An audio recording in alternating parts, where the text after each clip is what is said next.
अभी आप देख पा रहे होंगे ये जो है ऑफिशियल वेबसाइट है मुख्यमंत्री कन्या उत्थान योजना, मुख्यमंत्री बालिका प्रोत्साहन योजना 2026 का।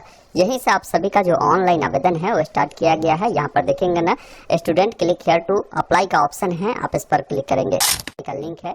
आप जब इस पर क्लिक करेंगे तो डायरेक्ट आप इस वेबसाइट पर आप आ जाएंगे। अभी मैं कहूँगा कि आप प्रोसेस को समझ लीजिए। अभी अप्लाई आप 1-2 दिन बाद ही करिएगा, क्योंकि कई बार क्या होता है ना कि पोर्टल जब आती है तो कई सारी कमियां होती है, तो उसको सॉल्व करते करते विभाग को 2-4 दिन लग जाता है। तो 2-4 दिन बाद ही अप्लाई करेंगे तो इससे कुछ आपको दिक्कत नहीं होगा, ये ध्यान रखिएगा। प्रोसेस समझिए। वैसे 25 तारीख से इसका आवेदन स्टार्ट होना है, आज 24 तारीख है, 24 को ही लिंक आया है, तो मैं आपको प्रोसेस समझाने के लिए यहाँ पर वीडियो बना रहा हूँ। तो अप्लाई मैं कहूँगा कि अभी 1-2 दिन नहीं करिए, प्रोसेस को समझना है, क्या कुछ लग रहा है वो सारी चीज़ें देखिए।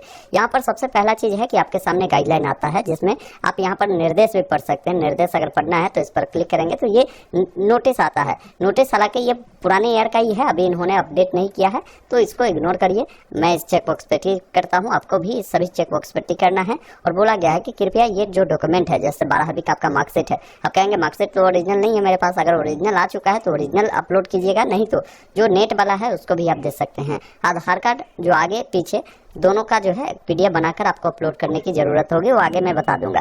उसके बाद यहाँ पर कंटिन्यू का एक ऑप्शन मिलता है, जिस पर आपको क्लिक करना है।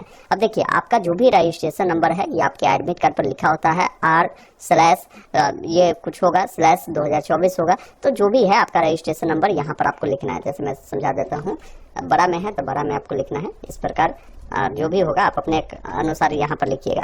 उसके बाद जो भी डेट ऑफ बर्थ है आपके 10वीं के मार्कशीट पर, उससे अकॉर्डिंग, जैसे पहले जो भी साल है यहाँ पर कैलेंडर मिलता है, आप पहले साल को चुन लीजिएगा। जो भी महीना हो, जो भी डेट हो, इस प्रकार उसका चुनाव करना है। मोबाइल नंबर जो देना चाहते हैं, ये नंबर अभी से आपको मैं कहूँगा कि 2-3 महीने तक अपने पास रखिए, रिचार्ज भी रखिए, क्योंकि अभी आप अप्लाई करेंगे तो उस पर यूजर ID पासवर्ड आपको हो सकता है 10 दिन, 15 दिन, 1 महीना में जाएगा। तो वही नंबर दीजिए जो आपके पास ही अवेलेबल हो। तो मोबाइल नंबर दीजिएगा। इस कैप्चा कोड को यहाँ पर फिल कर प्रोसीड वाले विकल्प पर क्लिक करना है। प्रोसीड करते ही आपके नंबर पर OTP जाता है और टाइमिंग भी शुरू हो जाता है। तो जो भी OTP मिला है ना आपको, उस OTP को यहाँ पर आपको फिलअप करना है। और मोबाइल नंबर वेरीफाई करने के लिए बोला गया कि OTP वेरीफाई करें, जिस पर क्लिक करना है। इस प्रकार देखेंगे ना आपके सामने ये डिटेल फॉर्म आता है, जो कि 12 पास स्टूडेंट के लिए है। यहाँ पर सबसे पहला चीज़ है कि आपको ये बताना होता है कि आपने जो भी पढ़ाई किया है ना, जैसे 12वीं का पढ़ाई किया होगा, वो किस जिले के इंस्टीट्यूट में आपने पढ़ाई किया है, तो वो चीज़ें आपको बताना है। जैसे मान लीजिए आपका जो कॉलेज था, जिस भी जिला में था, उस जिला का नाम यहाँ से चुनेंगे। अब आपका जो भी नाम है पूरा आपके मार्कशीट सर्टिफिकेट पे, उस अकॉर्डिंग आपको अपना पूरा नाम लिखना है। यहाँ पर पिताजी का नाम लिखना है, माताजी का नाम लिखना है, और सभी जानकारी अपने मन से नहीं लिखना है। आपके मार्कशीट पर जैसे भी हो उस अकॉर्डिंग ही जानकारी को लिखेंगे। यहाँ पर टोटल ऑब्टेन मार्क्स पूछा गया है 12वीं का। कहने का मतलब है कि 12वीं का जो 500 का एग्जाम हुआ था, उसमें आपको कितने नंबर मिले हैं। मान लीजिए आपको 350 मिला है तो 350 लिखेंगे। आप कौन सा डिवीजन से पास किए हैं, फर्स्ट डिवीजन, सेकंड डिवीजन या थर्ड डिवीजन, वो चीज़ें आप यहाँ से कंफर्म करेंगे। आपकी कैटेगरी क्या है, आप जनरल वाली है या EBC वाली है, SC वाली है, BC EBC वाली है, SC वाली है या ST वाली है, वो चीज़ें यहाँ से आपको कंफर्म करना होगा।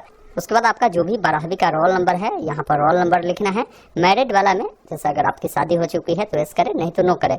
ध्यान रखेंगे, हो भी क्या है तो नो ही करिएगा, क्योंकि अगर एस करेंगे तो ये स्कॉलरशिप का जो है मैरिड जो लड़की है उनको नहीं मिलता है, मतलब शादीशुदा लड़की को नहीं मिलता है। तो यहाँ पर नो करना है। आपका जो भी ईमेल आईडी है वो ईमेल आईडी देना है। जेंडर में ये फीमेल ही रहेगा, क्योंकि इस स्कॉलरशिप का लाभ सिर्फ फीमेल को ही मिलता है। जो भी आपका आधार नंबर है, यहाँ पर आधार नंबर दर्ज करना है। फिर आपको डिक्लेयर करना है, मतलब इस चेकबॉक्स पे टिक करना है, और आप घोषणा करते हैं कि मैं बिहार की निवासी हूँ और मैंने अपना जो आधार संख्या है अपने स्वेच्छा से दी हूँ, जिसका उपयोग बिहार सरकार के अंतर्गत देय लाभों को प्रदान करने में मेरी पहचान को सत्यापित एवं प्रमाणित करने के लिए की जा सकती है। और उस एक ऑप्शन आपको मिलता है प्रीव्यू, वैलिडेट एंड प्रीव्यू का, जिस पर आपको क्लिक करना है। तो बताएगा कृपया सुनिश्चित करें कि आपका नाम, जन्म तिथि, जेंडर, आधार नंबर ये सभी बिल्कुल सही है, आधार के अनुसार है। अगर ऐसा नहीं होता है, वेरीफाई नहीं होता है, तो आपका आवेदन रद्द हो जाता है। इसलिए मैंने बोला था आपको कि आपका जो नाम है, ये सारी जानकारी है आधार से मैच होना चाहिए।